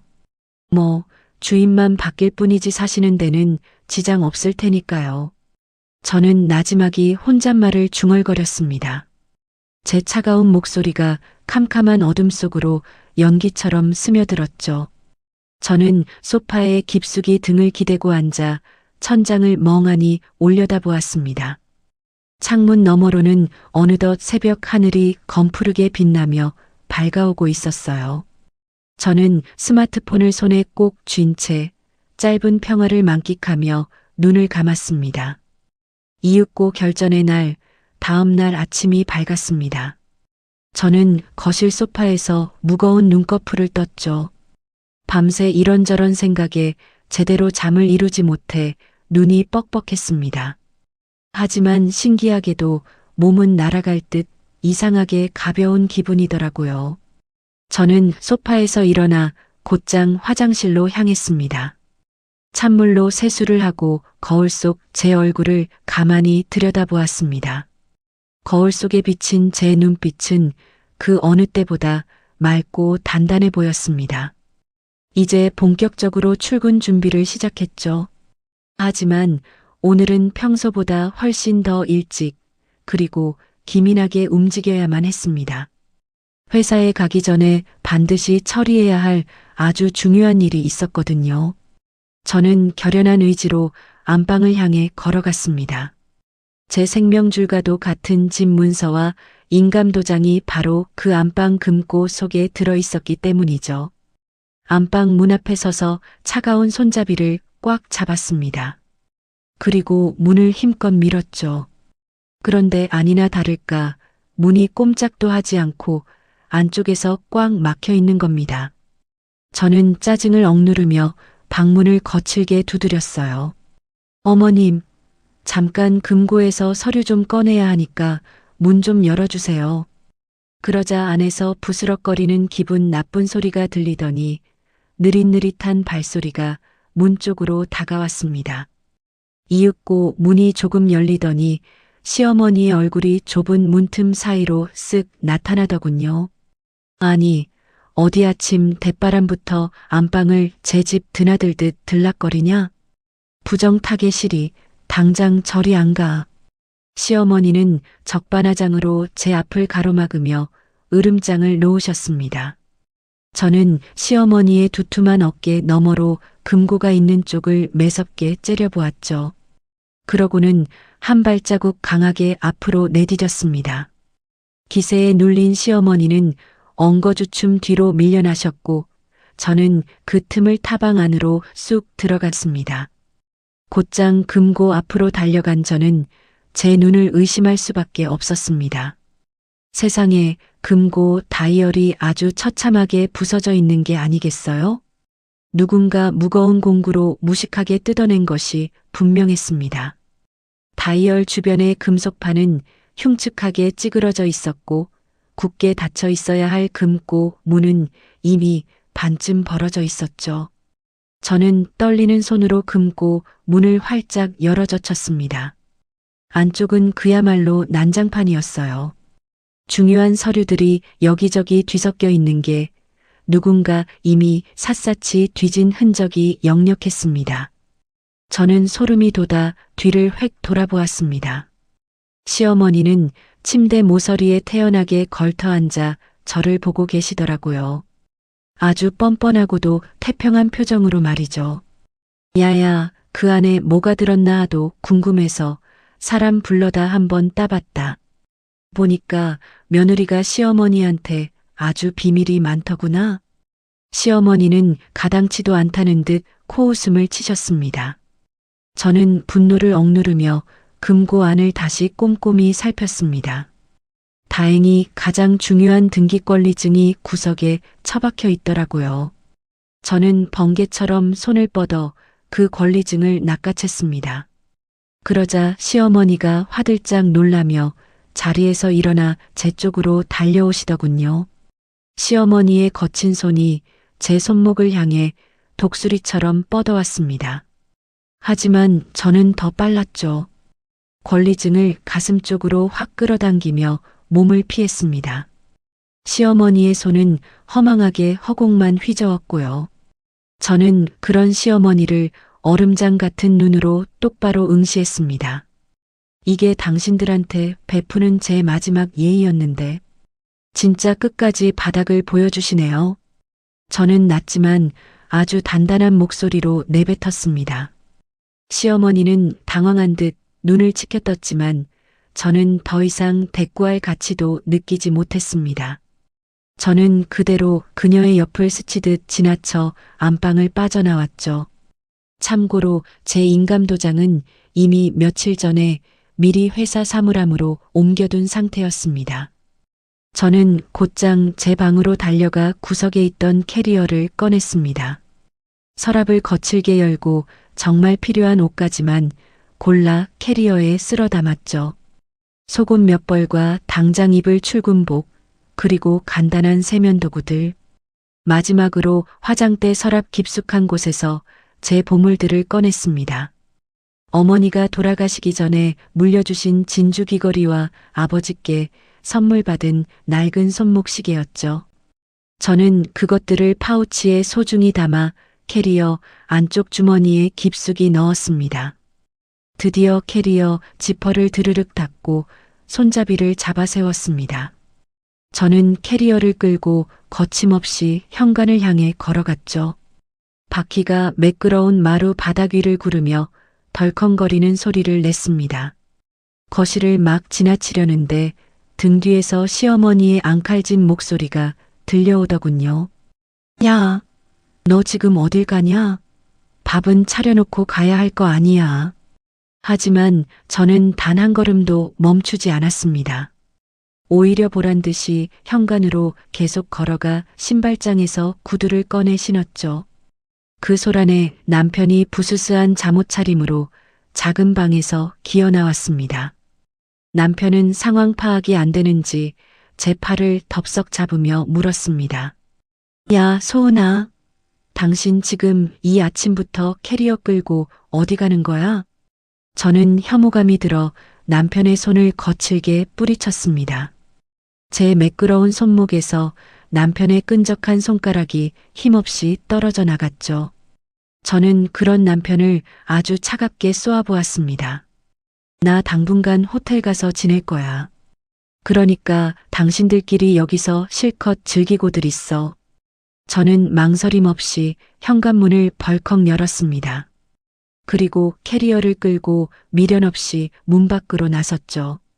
등 뒤로 현관문이 묵직하게 닫히는 그 짧은 순간 안쪽에서 시어머니의 비웃음 섞인 목소리가 들리더군요. 흥, 꼴값 떨고 있네. 갈 데가 어디 있다고? 보나 마나 며칠 못 버티고 기어 들어올 거다. 시어머니의 그 오만한 웃음소리가 닫힌 문틈 사이로 지저분하게 새어나왔습니다. 저는 차가운 복도에 서서 그 소리를 들으며 비로소 환하게 웃었습니다. 저는 경쾌한 발걸음으로 캐리어를 끌고 엘리베이터로 향했죠. 지하 주차장에 내려와 차 뒷좌석에 캐리어를 거칠게 실었습니다. 운전석에 앉아 곧바로 핸드폰을 꺼냈죠. 그리고 어젯밤 늦게 문자를 주고받았던 그 번호를 찾아 곧장 전화를 걸었습니다. 신호음이 딱 2번 울리더니 기다렸다는 듯 상대방이 전화를 받더라고요. 지금 바로 출발합니다. 약속한 현금은 다 준비되신 거겠죠? 제가 묻자 전화기 너머로 아주 굵고 위협적인 남자의 목소리가 들려왔습니다. 아유, 사모님, 저희가 누굽니까? 목 빠지게 기다리고 있었습니다. 저는 짧게 대답하고 전화를 끊은 뒤 시원하게 시동을 걸었습니다. 제 차는 미끄러지듯 주차장을 빠져나와 도로 위를 달리기 시작했죠. 내비게이션이 안내하는 대로 한참을 달려 도착한 곳은 아주 외진 공업지대였습니다. 낡고 칙칙한 건물들 사이에 덩그러니 놓인 파란색 컨테이너 사무실이 보이더군요. 그 컨테이너 지붕 위에는 불독 컨설팅이라는 험악한 간판이 위태롭게 걸려 있었습니다.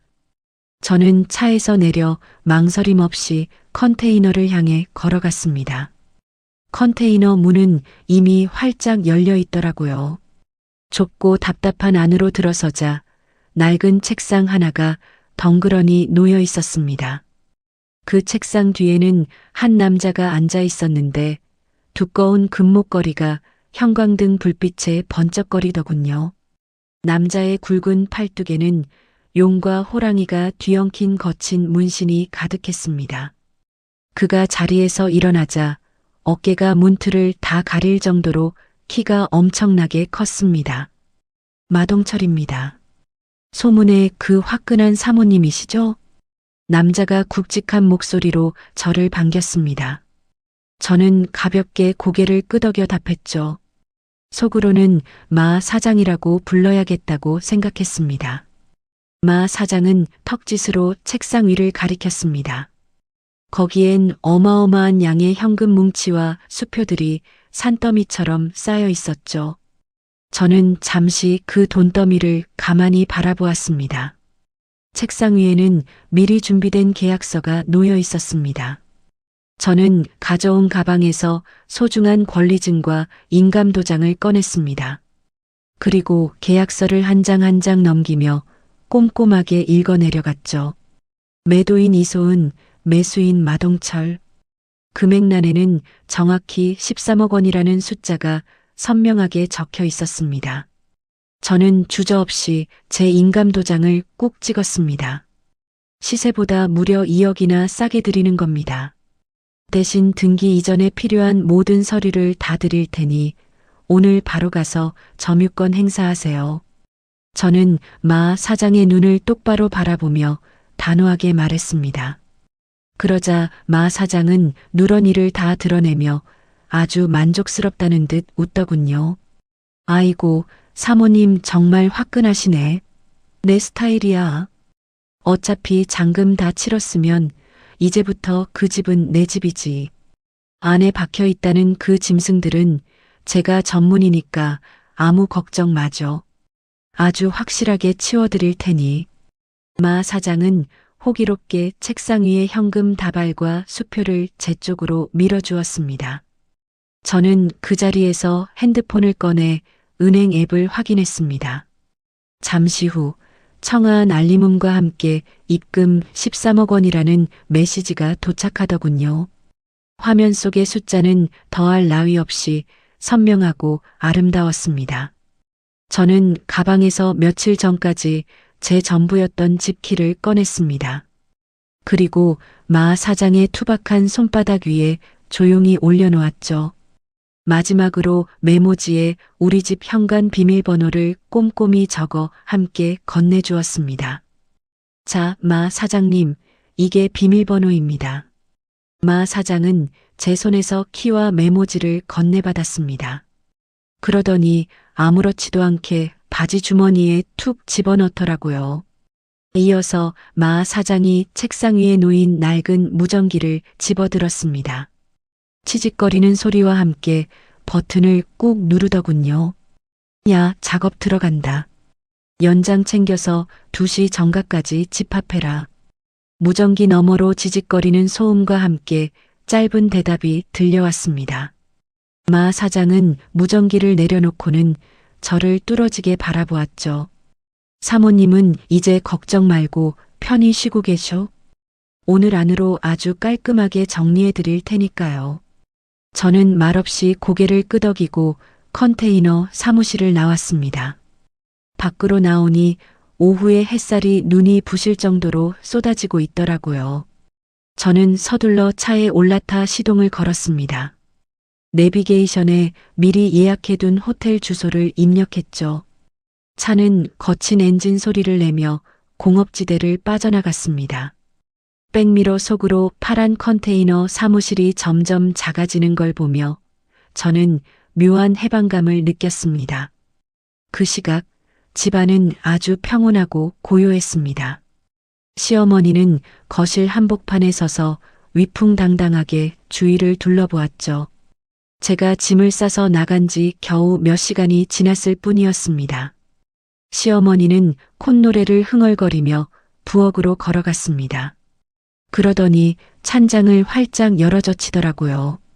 제가 아끼던 고급 양주병이 시어머니의 눈에 딱 걸리고 말았습니다. 영롱한 호박색 액체가 병 안에서 찰랑거리며 출렁였죠. 시어머니는 망설임 없이 그 비싼 양주병을 꺼내 들었습니다. 야, 얘야. 이리 좀 와봐라. 시어머니가 거실을 향해 쩌렁쩌렁하게 남편을 불렀습니다. 남편이 부스스한 모습으로 작은 방에서 기어 나왔죠. 여전히 꼴 보기 싫은 잠옷차림 그대로였습니다. 머리카락은 까치집이라도 지은 것처럼 엉망으로 헝클어져 있었고요. 남편은 눈을 비비며 부엌으로 느릿느릿 다가왔습니다. 시어머니가 양주병을 보란 듯이 흔들어 보였습니다. 병 안의 술이 찰랑찰랑 소리를 냈죠. 아유, 알터니가 쏙 빠지니까 아주 속이 다 시원하다. 이제 이 집은 온전히 우리 세상이야. 시어머니는 호기롭게 양주병 뚜껑을 돌려 땄습니다. 그러고는 찬장에서 아껴두던 유리잔 2개를 꺼냈죠. 황금빛 양주가 잔 속으로 쪼르르 따라졌습니다. 독한 술 냄새와 함께 호박색 액체가 잔을 가득 채웠습니다. 시어머니는 기분 좋게 잔 하나를 남편에게 내밀었어요. 남편은 기다렸다는 듯 넙죽 그 잔을 받아들었죠. 시어머니도 자신의 잔을 높이 들어 올렸습니다. 두 사람의 술잔이 책마이너스하고 날카롭게 맞부딪혔습니다. 경쾌한 소리가 부엌의 정적을 깨뜨렸죠. 자, 우리 인생을 위해서 건배다, 건배. 시어머니는 독한 술을 한 모금 크게 들이켰습니다. 남편 역시 잔을 기울여 술을 마셨죠. 두 사람은 비틀거리며 식탁으로 자리를 옮겼습니다. 남편이 냉장고를 뒤져 안주가 될 만한 것들을 꺼냈죠. 제 허락도 없이 비싼 치즈와 햄을 접시에 가득 담더라고요. 두 사람은 식탁에 마주 앉아 히히덕거렸습니다. 남편은 치즈를 입에 쏙 집어넣으며 얄밉게 말했습니다. 아유, 소은이 걔가 독한 척해도 별 수 있겠어요? 며칠만 지나면 싹싹 빌면서 기어 들어올 텐데 그때 아주 기를 팍 꺾어놔야죠. 남편은 신이 나서 술을 한 모금 더 마셨습니다. 그러고는 빈 잔을 식탁에 텅 소리가 나게 내려놓았죠. 시어머니는 흡족한 듯 고개를 세차게 끄덕였습니다. 그래야지. 그때 금영의 이전 서류 다시 딱 들이밀어 봐라. 기가 죽어서 당장 도장 찍지 않겠냐? 시어머니는 햄을 우걱우걱 씹어 먹었습니다. 두 사람은 마치 다 이긴 것처럼 술잔을 기울이며 소리내어 웃었습니다. 거실 창으로는 따사로운 오후의 햇살이 아무것도 모른 채 쏟아져 들어왔죠. 이윽고 시어머니는 기분 좋게 자리에서 일어났습니다. 그러더니 당연하다는 듯 안방 쪽으로 걸어갔죠. 굳게 닫혔던 안방문을 활짝 열고 들어갔습니다. 제 침대 위로 묵직한 몸을 그대로 던지더라고요. 촌스러운 옥매트가 깔린 침대가 시어머니의 몸무게를 힘겹게 받아냈습니다. 아이고, 참말로 폭신하네. 이제야 좀 사람 사는 것 같다. 시어머니는 대자로 누워 팔다리를 쭉 뻗었습니다. 만족스러운 표정으로 천장을 바라보며 눈을 감았죠. 잠시 후 고른 숨소리가 새어나오기 시작했습니다. 거실에 혼자 남은 남편은 기분 좋게 술잔을 비우고 있었습니다. 그때 거실벽에 걸린 세련된 시계가 눈에 들어왔죠. 시계 바늘은 정확히 오후 2시 정각을 가리키고 있었습니다. 남편은 잔에 남은 마지막 술 한 방울까지 털어 넣었습니다. 그런데 바로 그때 복도 쪽에서 심상치 않은 소리가 들려왔습니다. 엘리베이터가 움직이는 윙마이너스 하는 기계음이었죠. 그 소리가 점점 더 가깝게 느껴졌습니다. 남편은 의아한 듯 고개를 돌려 현관 쪽을 바라보았죠. 이윽고 엘리베이터가 2층에서 멈추는 묵직한 소리가 났습니다.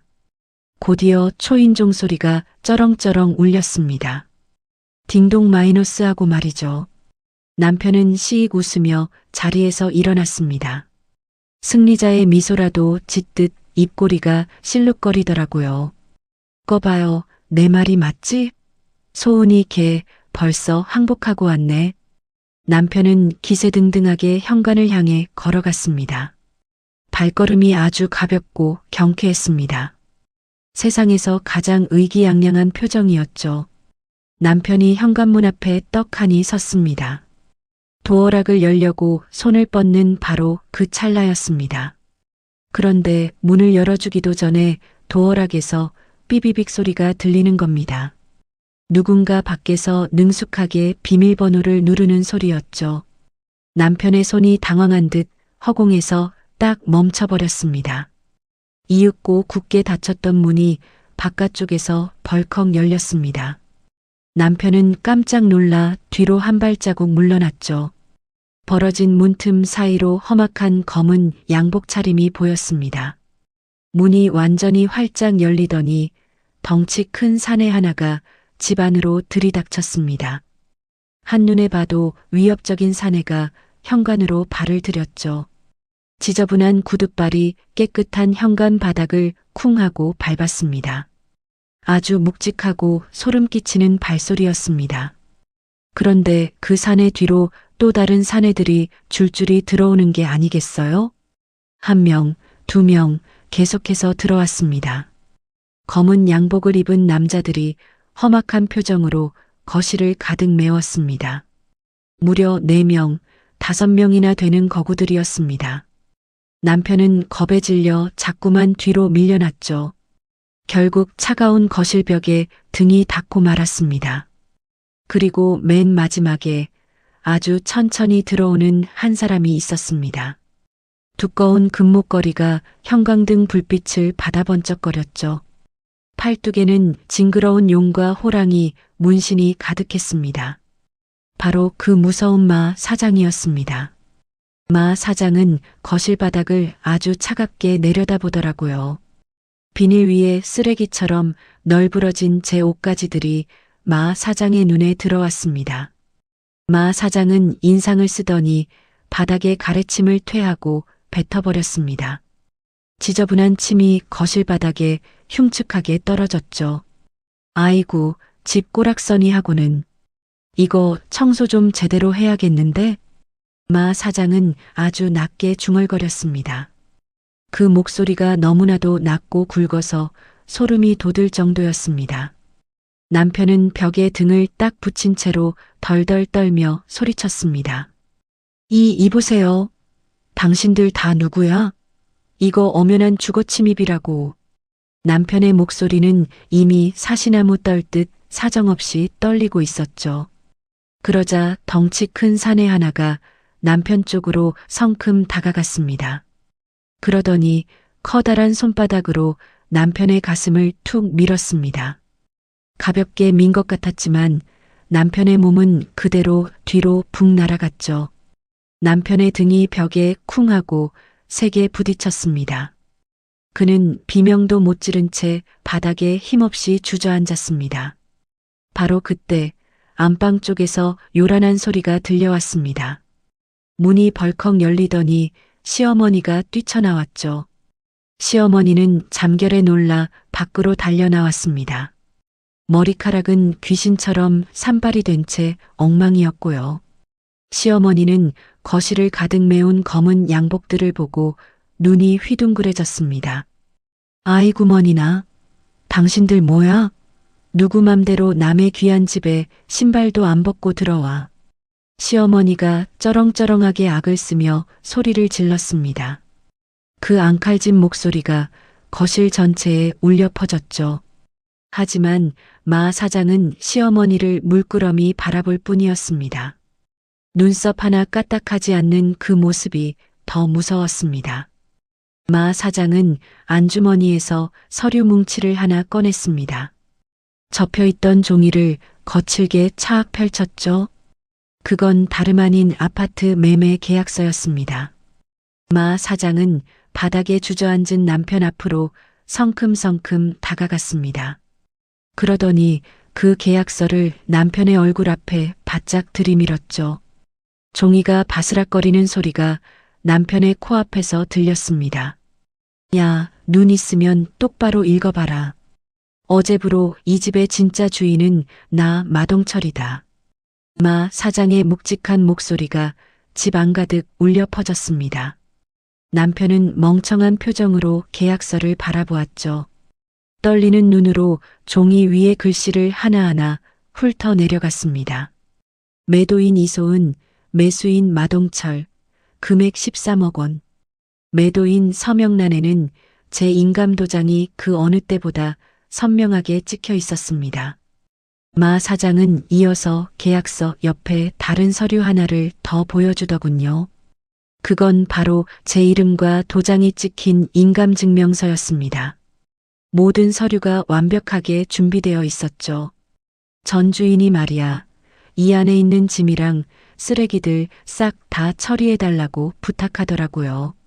마 사장은 비참하게 주저앉은 남편을 차갑게 내려다보았습니다. 남편의 얼굴은 순식간에 종이장처럼 하얗게 질려버렸죠. 그의 두 손이 사정없이 덜덜 떨리기 시작했습니다.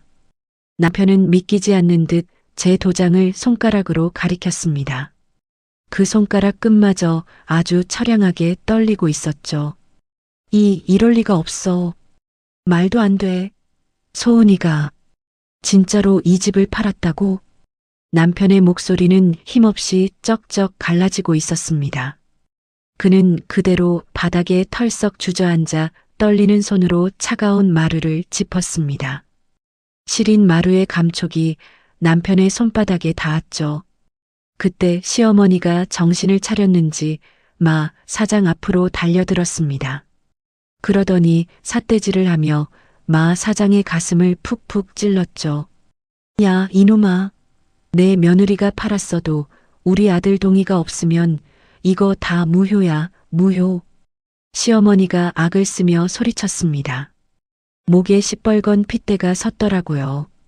마 사장은 그런 시어머니의 손가락을 내려다보더니 가당치도 않다는 듯 코웃음을 쳤습니다. 입꼬리가 아주 비열하게 비틀어졌죠. 할머니, 법 공부 좀 다시 하고 오쇼. 등기부등본에 이름 박힌 사람이 진짜 주인인 거야. 남편 동에 그딴 건 여긴 없어.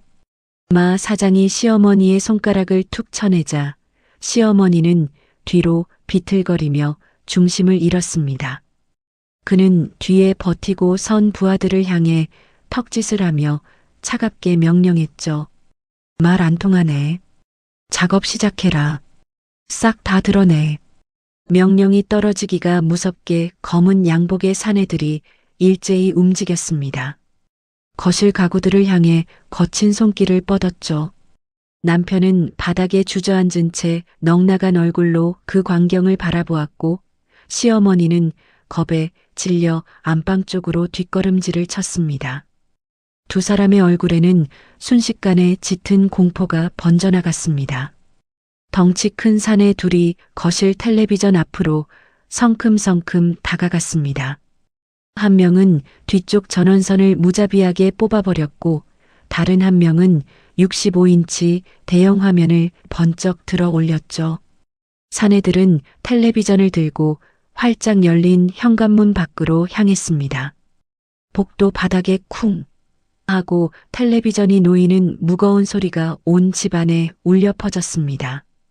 다른 사내들은 소파로 달려들었습니다.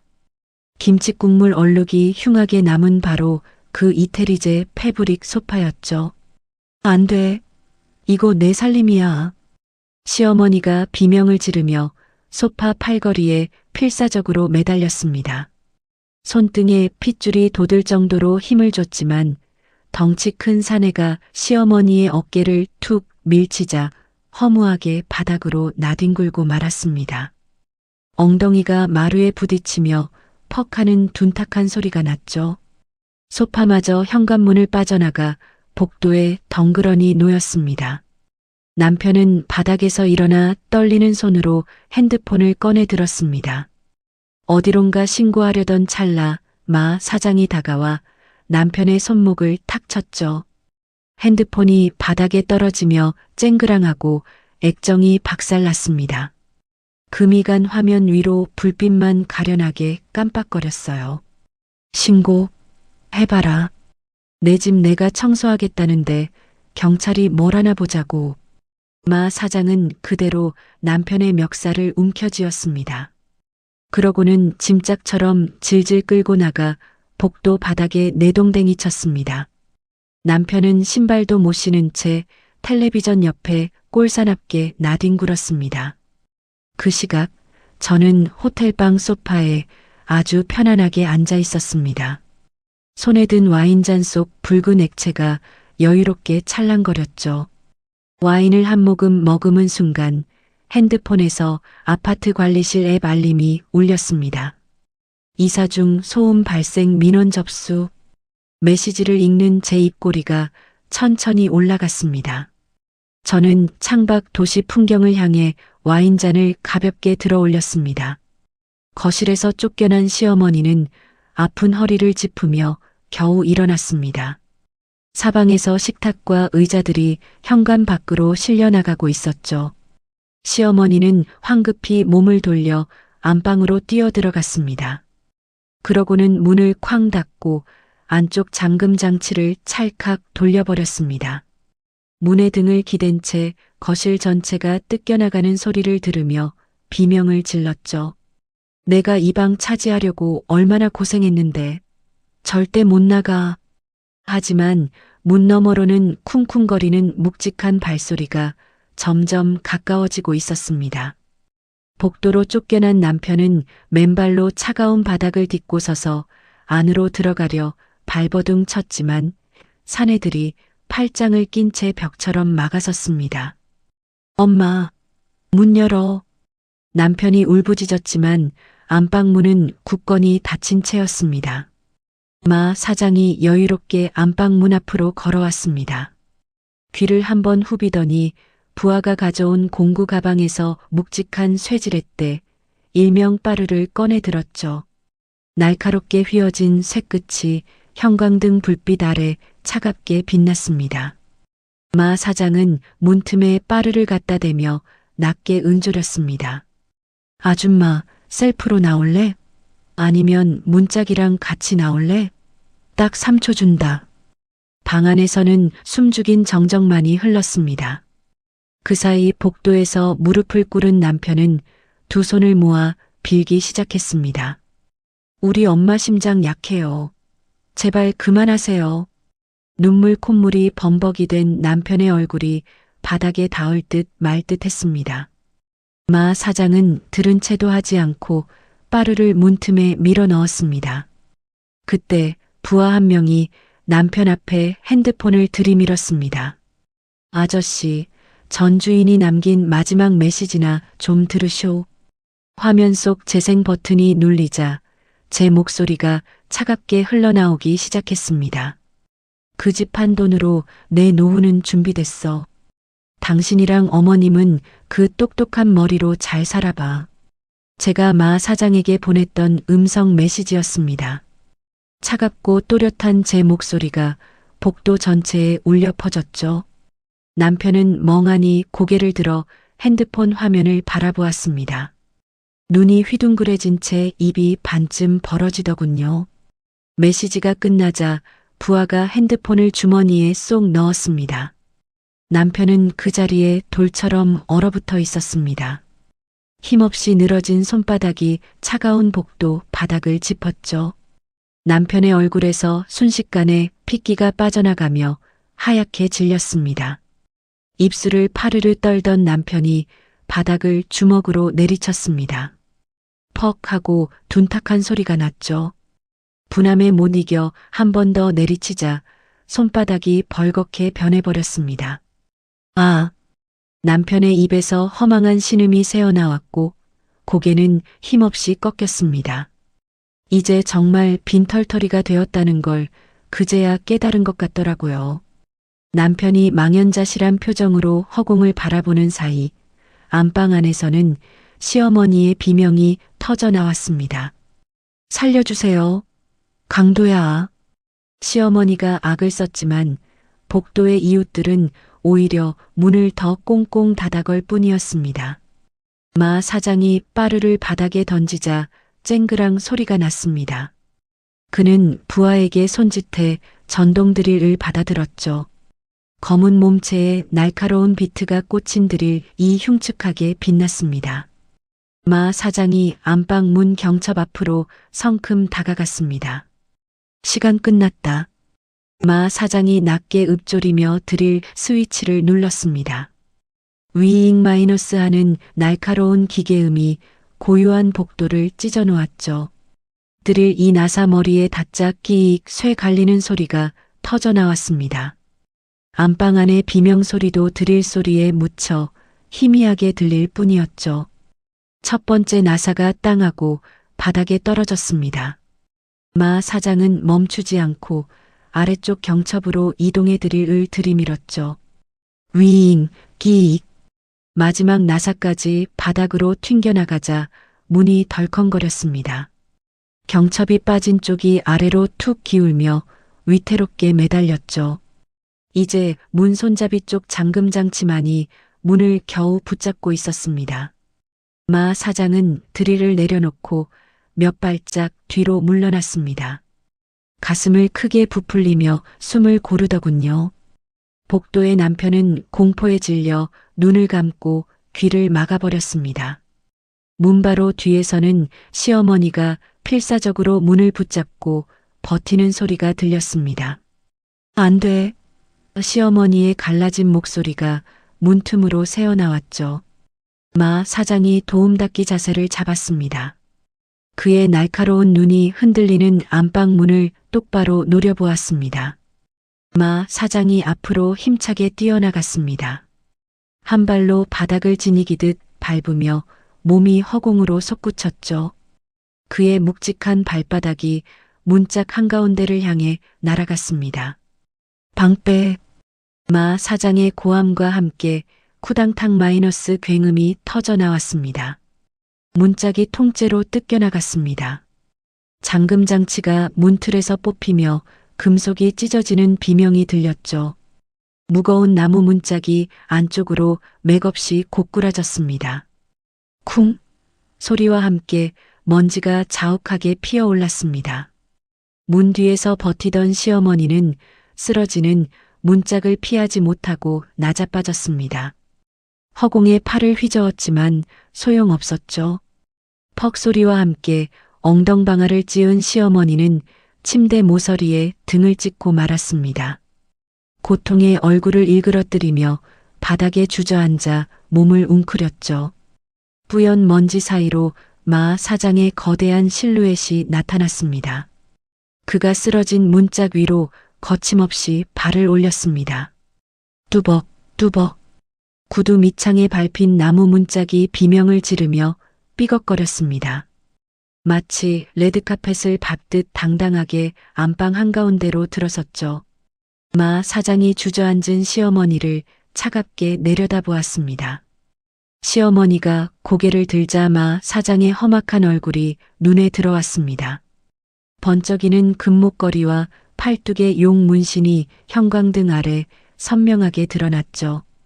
시어머니의 얼굴에서 핏기가 싹 가시더니 온몸이 부들부들 떨리기 시작했습니다. 마 사장이 허리를 숙여 시어머니의 얼굴 가까이 고개를 들이밀었습니다. 찌든 담배 냄새와 함께 그의 누런이가 드러났죠. 마 사장의 입꼬리가 아주 천천히 그리고 잔인하게 올라갔습니다. 할망구, 맷집 하나는 아주 끝내주네. 마 사장의 묵직한 목소리가 안방 안에 낮게 깔렸습니다. 시어머니는 공포에 질려 바닥을 짚고 필사적으로 뒤로 기어갔죠. 엉덩이를 질질 끌며 물러나던 시어머니의 등이 결국 차가운 침대 다리에 툭 부딪혔습니다. 이제 더 이상 도망갈 곳조차 없었죠. 시어머니는 마지막 생명줄이라도 잡듯 침대 다리를 손가락이 하얗게 변할 정도로 꽉 움켜쥐었습니다. 시어머니의 떨리는 시선이 마 사장의 팔뚝에 새겨진 문신에 머물렀습니다. 시퍼런 용의 눈이 당장이라도 자신을 집어삼킬 듯 노려보는 것만 같았거든요. 날카로운 호랑이의 이빨과 기괴하게 얽힌 문신들이 마치 살아 움직이는 것처럼 보였습니다. 시어머니의 입술이 파르르 떨리더니 이가 딱딱 부딪히는 소리가 정적을 깨고 들려왔습니다. 제 잘못했어요. 제발, 지금 당장 나갈게요. 갈라진 목소리가 애처롭게 터져 나왔습니다. 시어머니의 눈가에 고인 눈물이 깊게 파인 주름을 타고 하염없이 흘러내렸죠. 그런데 바로 그때였습니다. 시어머니의 바지 사이로 따뜻한 액체가 울컥 배어 나오더니 순식간에 바지를 진하게 적셔버렸습니다. 지린내 진동하는 오줌이 시어머니가 아끼던 옥매트 위로 보기 흉하게 번져나갔습니다. 마 사장이 미간을 팍 찌푸리며 코를 감싸 쥐었습니다. 아이고, 냄새하고는. 진짜 못 봐주겠네. 마 사장이 고개를 돌리며 뒤에 서 있던 부하들에게 손짓했습니다. 그러자 검은 양복의 사내 둘이 쓰러진 문짝을 짓밟으며 안방으로 들이닥쳤죠. 그들은 망설임 없이 시어머니의 양팔을 짐짝 들어 올리듯 꽉 움켜쥐었습니다. 사내들이 동시에 힘을 주자 시어머니의 몸이 허공으로 번쩍 들려 올라갔습니다. 맨발이 바닥에서 떨어져 허공에서 무력하게 허우적거렸죠. 이거 나달란 말이야. 시어머니가 악을 쓰며 발버둥 쳤지만 사내들은 무표정한 얼굴로 안방을 빠져나갔습니다. 삐걱거리는 문짝을 짓밟고 엉망이 된 거실을 가로질러 거침없이 현관으로 향했습니다. 현관문 밖 복도에는 이미 쫓겨난 텔레비전과 소파가 흉물스럽게 널브러져 있었습니다. 사내들은 현관을 넘어서자마자 시어머니를 복도 바닥으로 가차없이 내던졌습니다. 퍽! 하는 소리와 함께 시어머니의 옆구리가 차가운 바닥에 그대로 처박혔죠. 신발도 신지 못한 시어머니의 오줌에 젖은 양말이 서늘한 복도 타일에 닿았습니다. 복도 한 구석에는 남편 민석이가 소파 사이에 몸을 웅크린 채 앉아 있었습니다. 민석이는 굴러 들어온 시어머니를 보자마자 달려와 그녀를 부둥켜 안았습니다. 엄마, 괜찮아? 남편의 목소리가 처량하게 떨렸습니다. 두 사람은 서로의 어깨를 붙잡고 복도 한복판에서 대성통곡을 하기 시작했습니다. 내 집, 내 안방, 아이고 내 팔자야. 울음소리가 복도 전체를 울렸지만 닫힌 이웃집 문들은 결코 열리지 않았습니다. 마 사장이 현관문 틀에 기대어 그 가관인 광경을 비웃듯 내려다보았습니다. 그러고는 안쪽에서 문을 잡아당겨 쾅 소리가 나게 닫아버렸죠. 이어서 도어락에 새로운 비밀번호를 입력하는 띠리링 마이너스 소리가 복도까지 선명하게 울려 퍼졌습니다. 남겨진 두 사람의 흐느낌이 문틈 사이로 희미하게 들려왔지만 마 사장은 아랑곳하지 않았습니다. 야, 청소 깔끔하게 마무리해라. 그 시각 저는 호텔방 소파에 앉아 창밖에 눈부신 야경을 감상하고 있었습니다. 손에 든 와인잔 속 붉은 액체가 달콤한 향기를 풍기며 찰랑거렸죠. 그때 마 사장에게서 짧은 문자가 도착했습니다. 작업 완료. 깔끔하게 정리했습니다. 메시지를 확인한 제 입꼬리가 아주 천천히 그리고 우아하게 올라갔습니다. 저는 창밖을 향해 와인잔을 가볍게 들어 올리며 혼자만의 건배를 나눴습니다. 가슴속에 맺혀있던 체증이 씻은 듯이 내려가는 기분이었습니다. 그로부터 한 달 뒤 저는 마 사장을 통해 사진 몇 장을 전달받았습니다. 남편과 시어머니가 새로 둥지를 틀었다는 경기도 외곽의 낡은 지하방 사진이었죠. 햇빛 한 줌 들지 않는 그 좁은 방 안에는 검푸른 곰팡이가 벽지를 타고 흉측하게 번져 있었습니다. 또 다른 사진 속에서 두 사람은 바닥에 신문지를 깐 채 컵라면을 먹고 있더군요. 시어머니가 뜨거운 컵라면 국물을 들이키며 젖은 목소리로 한탄했습니다. 아니, 내 마누라가 그렇게까지 독한 년인 줄 누가 알았겠냐. 그 말에 남편이 먹던 젓가락을 탁 내려놓으며 얼굴을 붉혔습니다. 엄마가 그놈의 안방만 탐내지 않았어도 이렇게까지는 안 됐을 거 아니야. 남편의 고함이 눅눅한 지하방 천장에 공허하게 울려 퍼졌고 시어머니는 멍하니 입을 벌린 채 아무 말도 하지 못했습니다. 뭐, 네가 명예 바꾸자고 했잖아. 네가 먼저 꼬드긴 거 아니었냐? 시어머니가 떨리는 손가락으로 남편을 삿대질하며 소리쳤습니다. 그 바람에 남편이 자리에서 벌떡 일어났고 하마터면 앞에 둔 컵라면이 쏟아질 뻔했죠. 아니, 나는 엄마 평생 편하게 모시려고 그랬던 거지. 근데 엄마가 안방까지 욕심내고 소은이 쫓아내니까 일이 이 지경이 된 거 아니야. 남편의 목소리에도 날이 바짝 섰습니다. 두 사람은 그 좁고 눅눅한 지하방 한가운데서 서로를 잡아먹을 듯 마주 섰습니다. 시어머니는 억울한 듯 그래, 다 내 탓이다. 내가 뭘 그렇게 잘못했다고 라며 얼굴을 감싸 쥐고 울음을 터뜨렸습니다. 남편은 대답 대신 곰팡이가 시커멓게 핀 벽을 주먹으로 퍽 내리쳤죠. 저는 그 후로도 마 사장을 통해 두 사람의 근황을 간간히 전해 들었습니다.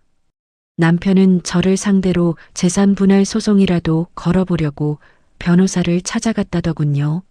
하지만 변호사의 대답은 차가웠습니다. 본인 명의의 특유 재산을 처분한 거라 승산이 전혀 없습니다. 오히려 이혼하면 위자료만 더 뱉어내야 할 판이에요. 결국 남편은 변호사 사무실 로비에 한참을 넋나간 사람처럼 앉아 있다가 터덜터덜 돌아갔다고 합니다. 시어머니 역시 동네 노인정에서 망신을 톡톡히 당했다더군요. 어딜 가나 제 욕을 늘어놓으며 우리 며느리가 얼마나 독한지 시어머니를 길바닥에 내쫓았다니까 라고 하소연을 했답니다. 그러자 한 어르신이 댁은 왜 쫓겨났냐고 물었죠. 시어머니가 아니 내가 그 집 안방에서 잠 좀 잤다고 라며 우물쭈물 대답하자마자 노인정이 발칵 뒤집혔습니다. 아니 며느리 집에서 남의 안방을 왜 차지해? 라는 핀잔이 쏟아졌고 시어머니는 얼굴이 홍당무가 되어 도망치듯 나왔다더군요. 그 뒤로는 창피해서 노인정 근처에도 못 가고 동네에서 완전히 외톨이가 되었다고 합니다. 저는 창밖을 바라보며 잠시 그들의 비참한 삶을 떠올려 보았습니다. 문득 마 사장이 했던 말이 생각나 입가에 미소가 번졌습니다. 남편과 시어머니는 길에서 검은색 벤츠만 지나가면 혹시 제 차일까봐 고개를 푹 숙이고 숨어버린다고 하더라고요. 저는 고개를 돌려 지금 제가 있는 이 평온한 공간을 둘러보았습니다. 저는 회사 근처의 보안이 아주 철저한 신축 오피스텔로 새 보금자리를 옮겼습니다. 현관에는 든든한 이중 잠금 장치가 되어 있고 로비에는 24시간 경비원이 상주하는 곳이죠. 누구도 제 허락 없이는 감히 발을 들릴 수 없는 완벽한 저만의 성입니다. 어느덧 저녁이 찾아왔고 저는 소파에 앉아 반짝이는 도시의 야경을 감상했습니다. 그때 핸드폰에서 청아한 알림음이 울리더군요. 법원에서 온 문자였습니다. 이혼 신청이 최종 승인되었습니다. 저는 메시지를 천천히 쓸어내리며 글자 하나하나를 마음속에 새겼습니다. 이제 남편과는 남남이 되었고 법적으로도 완벽하게 자유의 몸이 된 겁니다. 저는 와인을 한 모금 마시며 갤러리에 저장된 사진 한 장을 꺼내 보았습니다. 마 사장이 작업 직후에 보내준 문짝 뜯긴 안방 사진이었죠. 경첩이 뜯겨나간 문짝 위로 마 사장의 구두 자국이 선명하게 찍혀 있었습니다. 그 사진을 보는데 10년 동안 제 가슴을 짓눌렀던 체증이 싹 내려가는 기분이었습니다. 저는 자리에서 일어나 침실로 향했습니다. 호텔 침구처럼 하얗고 푹신한 새 침대가 저를 기다리고 있었죠. 침대 위로 몸을 던지자 매트리스가 제 몸을 포근하게 받아주었습니다. 코끝을 스치는 향긋한 세제 냄새가 마음을 평안하게 해주더군요. 이제야 진짜 내 방이네. 저는 나지막이 움츠렸습니다. 더 이상 제 안방을 빼앗을 사람도 거실에서 자라고 명령할 사람도 없습니다.